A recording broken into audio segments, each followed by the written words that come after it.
नमस्कार दोस्तों, आप देख रहे हैं HVS स्टडीज़ और इस वीडियो में आपके लिए 25, 26, 27 का करंट अफेयर लेकर आ गए हैं। करंट अफेयर के साथ साथ स्टैटिक जीके और रिलेटेड करंट अफेयर्स का रिवीजन करते हुए चलेंगे। अगर आप इस चैनल पर पहली बार आए हो तो चैनल को सब्सक्राइब कर लीजिएगा। वीडियो अच्छी लगे तो वीडियो लाइक करके ज़रूर जाइएगा। चलिए बात करते हैं लास्ट डे के क्विज की। लास्ट डे आपसे क्वेश्चन पूछा गया था, who has been appointed as the interim chairman of the airport authority of India. तो भारतीय विमानपत्तन प्राधिकरण का अंतरिम अध्यक्ष किसे नियुक्त किया गया? तो अंतरिम अध्यक्ष एम सुरेश को नियुक्त किया गया। आप सभी ने आंसर सही दिया था और डिटेल में दिया था। आज के पहले क्वेश्चन की बात करें। पहला क्वेश्चन है, which team von against the Jaipur patriots in the ultimate table tennis 2024। तो अल्टीमेट टेबल टेनिस 2024 का 2024 का जयपुर पैट्रियट के खिलाफ कौन सी टीम जीती है? तो जयपुर पैट्रियट के खिलाफ गोवा चैलेंजर्स ने यहाँ पर जीत दर्ज की।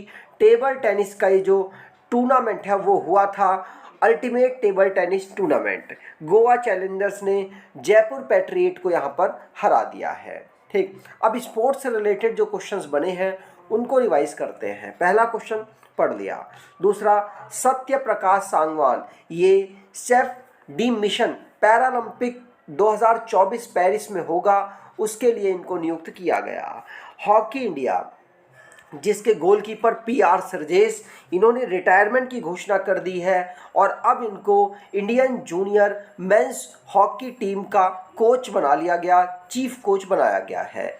जेवलिन थ्रो से बिलोंग करते हैं नीरज चोपड़ा और इन्होंने सिल्वर मेडल यहाँ पर जीता है। अब टोटल भारत को 6 मेडल प्राप्त हुए पेरिस ओलंपिक 2024 में, जिनमें 5 ब्रॉन्ज और 1 सिल्वर मेडल शामिल था। सऊदी अरेबिया जिसने पहली बार ओलंपिक ई स्पोर्ट्स गेम्स 2025 को ये होस्ट करेगा। और सौर्या भावा, इन्होंने वर्ल्ड जूनियर स्क्वैश चैंपियनशिप में ब्रॉन्ज मेडल जीता और इसको हॉस्टन USA में ऑर्गेनाइज कराया गया। अगला, who was recently elected as the new president of Bangladesh cricket board. तो हाल ही में बांग्लादेश क्रिकेट बोर्ड का नया अध्यक्ष किसे चुना गया? तो बांग्लादेश क्रिकेट बोर्ड का नया अध्यक्ष चुना गया है फारूक अहमद को। किसको? फारूक अहमद को। ये फारूक अहमद फॉर्मर क्रिकेटर और चीफ सिलेक्टर थे। अब इन्होंने नजमुल हसन पापोन को रिप्लेस किया है और ये पॉलिटिकल अनरेस्ट में कंट्री में अभी अवेलेबल है, क्योंकि वहाँ पर काफ़ी तख्ता पलट हुआ जिसकी वजह से डिसबैलेंस हुआ है। तो बांग्लादेश क्रिकेट बोर्ड में नए प्रेसिडेंट के रूप में फारूक अहमद को नियुक्त किया गया है। अब अपॉइंटमेंट से रिलेटेड जो इंटरनेशनली करंट अफेयर्स बने हैं उनको रिवाइज करते हैं। पहला क्वेश्चन पढ़ लिया। दूसरा, पेट्रोटंग सिमनवात्रा, ये इनको आप पी सिनवात्रा पढ़ें और थाईलैंड की यंगेस्ट प्राइम मिनिस्टर बनी हैं। रवांडा के प्रेसिडेंट पॉल कागामे ये 4th टर्म के लिए प्रेसिडेंट नियुक्त हुए हैं रवांडा में। और जाम्बिया में 4th फॉरेन ऑफिस कंसल्टेशन की मीटिंग भारत के साथ लुसाका में ऑर्गेनाइज हुई है। Ivory Costa UN water conservation में शामिल हुआ है और UN वाटर कंजर्वेशन को 1992 में बनाया गया और आइवरी कोस्टा शामिल होने वाली 10वीं अफ्रीकन कंट्री बनी है। इब्राहिम इस्कंदर ये नए किंग बने हैं मलेशिया के। और रॉबर्टा मेट्सोला ये रीइलेक्ट हुए हैं प्रेसिडेंट के रूप में यूरोपियन पार्लियामेंट में। आगे बात करें, अगर आपको ई बुक परचेज करना चाहते हैं तो डिस्क्रिप्शन बॉक्स में लिंक है, वहाँ से ई बुक परचेज कर सकते हैं। अगला, विच medal did the Indian team win in the Asian surfing championship 2024। तो एशियाई सर्फिंग चैंपियनशिप 2024 में भारतीय टीम ने कौन सा पदक जीता है? तो भारतीय टीम ने यहाँ सिल्वर मेडल जीता है। बी ऑप्शन बिल्कुल सही होगा। सर्फिंग टूर्नामेंट जो कि मालदीव में ऑर्गेनाइज कराया गया, भारतीय टीम ने यहाँ सिल्वर मेडल जीत लिया है। भारतीय टीम की तरफ से कमाली P, आजीज अली, श्रीकांत D, संजय सेल्वामानी इन्होंने पार्टिसिपेट किया और जापान ने यहाँ गोल्ड मेडल और भारतीय टीम ने यहाँ सिल्वर मेडल जीता है। अगला, how many new districts have been announced to be created in the union territory of Ladakh. तो केंद्र शासित प्रदेश लद्दाख में कितने नए जिले बनाने की घोषणा की गई है? तो केंद्र शासित प्रदेश में टोटल 5 नए जिले बनाने की यहाँ घोषणा की गई है। थर्ड ऑप्शन बिल्कुल सही। और यूनियन होम मिनिस्टर है उनके द्वारा 5 नए डिस्ट्रिक्ट यूनियन टेरिटरी लद्दाख में बनाने की घोषणा की गई और जिनके नाम है जांस्कर, द्रास, शाम, नुब्रा और चंगथंग। ये 5 डिस्ट्रिक्ट हैं जो लद्दाख में नए बनाए जाएंगे और इसी के साथ टोटल 7 डिस्ट्रिक्ट हो चुके हैं। इससे पहले लेह और लद्दाख तो थे ही, अब इसके अलावा माफ़ कीजिएगा लेह और कारगिल तो थे ही, अब लेकिन जांस्कर, द्रास, साम, नुब्रा और चांगथंग ये 5 और बन गए। तो लेह कारगिल के बाद 5 और बन चुके हैं, टोटल 7 हो चुके हैं। अगला, where was India's first reusable hybrid rocket successfully tested. तो भारत के पहले पुनः प्रयोज्य हाइब्रिड रॉकेट का सफल परीक्षण कहाँ किया गया? तो ये कहाँ किया गया? चेन्नई तमिलनाडु में किया गया है। फर्स्ट ऑप्शन बिल्कुल सही होगा। चेन्नई तमिलनाडु में जो स्पेस जोन इंडिया का है और पहली बार इंडिया का पहला रीयूजेबल हाइब्रिड रॉकेट जिसका नाम रूमी 2024 रखा गया है इस मिशन का नाम, और इसी के माध्यम से इसे लॉन्च किया गया है। कहाँ किया गया है? तो चेन्नई में इसे लॉन्च किया गया। ठीक, Chennai based startup space zone India है उसके द्वारा मार्टिन ग्रुप्स के साथ यहाँ पर मिलकर इसे लॉन्च किया गया। अगला, विच has become the first state to implement the unified pension scheme। तो एकीकृत पेंशन योजना लागू करने वाला पहला राज्य कौन सा बन गया है? तो पहला राज्य बना है महाराष्ट्र। महाराष्ट्र ने केंद्र सरकार के लॉन्च करने के बाद यूनिफाइड पेंशन स्कीम को लॉन्च किया है। एनपीएस की जगह पर, नेशनल पेंशन स्कीम की जगह पर यूनिफाइड पेंशन स्कीम क्या है? तो ये कहा जा रहा है ओपीएस जैसी ही है, जिसमें ओपीएस में भी 50% यहाँ पर पेंशन मिलती थी आफ्टर जॉब, गवर्नमेंट जॉब, और यूनिफाइड पेंशन स्कीम में भी कहा जा रहा है 50% मिलेगी। बस कंडीशन है कि आपको 25 साल से ज़्यादा सरकार को सेवा देनी पड़ेगी उसके बाद।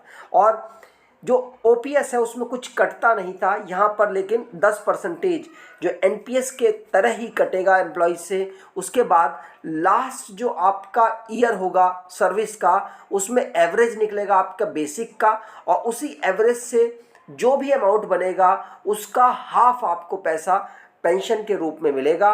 और ओपीएस में था कि आपको लास्ट जो आपने मंथ सर्विस की है उसमें जो आपकी पूरी सैलरी बनी है उसका हाफ, सैलरी मतलब जो आपका बेसिक और डीए है उसका हाफ आपको मिलेगा। ठीक है, उसमें सैलरी में टीए भी होता है, उसको नहीं इंक्लूड करेंगे ओपीएस में भी और इसमें भी। तो अभी इसको लॉन्च किया गया और इसको लागू किया जाएगा 2025 अप्रैल 1 अप्रैल 2025 से। और यूनियन मिनिस्टर हमारे रेलवे और बहुत एक दो मिनिस्ट्रीज इनके पास हैं, वो अश्वनी वैष्णव के द्वारा इस डिसीजन को अभी रिसेंटली में लॉन्च किया गया। और एकनाथ शिंदे ने, जो कि स्टेट गवर्नमेंट के chief minister, Maharashtra state government के चीफ मिनिस्टर हैं, उनके द्वारा अपने राज्य में लागू करने की अनाउंसमेंट कर दी गई है। अब महाराष्ट्र की बात करें तो फॉर्मेशन 1 मई 1960 को हुआ था। कैपिटल मुंबई नागपुर है, 36 डिस्ट्रिक्ट हैं। CP Radhakrishnan governor, chief minister Eknath Sambhaji Shinde, legislature bicameral जहाँ की असेंबली में 288 सीट्स, काउंसिल में 78 सीट्स आती हैं, राज्यसभा में 19 और लोकसभा में 48 सीट्स यहाँ पर अवेलेबल है। महाराष्ट्र के डांस की बात करें तो ढांगरी गाजा, खोली, लवानी, पवदास, तमाशा और डिंडी यहाँ के डांस हैं। नेशनल पार्क में Chandoli national park, Gugamal national park, Navegaon national park, Pench national park, Sanjay Gandhi national park और तदोबा नेशनल पार्क यहाँ के नेशनल पार्क हैं। अगला, विज्ञान धारा scheme comes under which department. तो विज्ञान धारा योजना किस विभाग के अंतर्गत आती है? तो विज्ञान धारा जो योजना है ये मिनिस्ट्री जो department of science and technology है उसके अंतर्गत ये आती है। तो विज्ञान धारा department of science and technology के अंदर आती है। और प्रधानमंत्री मोदी जी के द्वारा अम्ब्रेला स्कीम के अंतर्गत इसको अभी रिसेंटली में लॉन्च किया गया। और साइंस स्ट्रीम्स को यहाँ पर प्रमोट करने के लिए, टेक्नोलॉजीज़ को प्रमोट करने के लिए, रिसर्च इनोवेशन को डेवलप करने के लिए स्टूडेंट्स में इसे लॉन्च किया गया है, विज्ञान धारा। अगला, Dumbur dam recently seen in the news, located in which state. तो हाल ही में समाचारों में रहा दुम्बुर डैम किस राज्य में स्थित है? तो ये त्रिपुरा में स्थित है। और अभी क्या हुआ है, त्रिपुरा में इसकी वजह से बाढ़ आ गई है।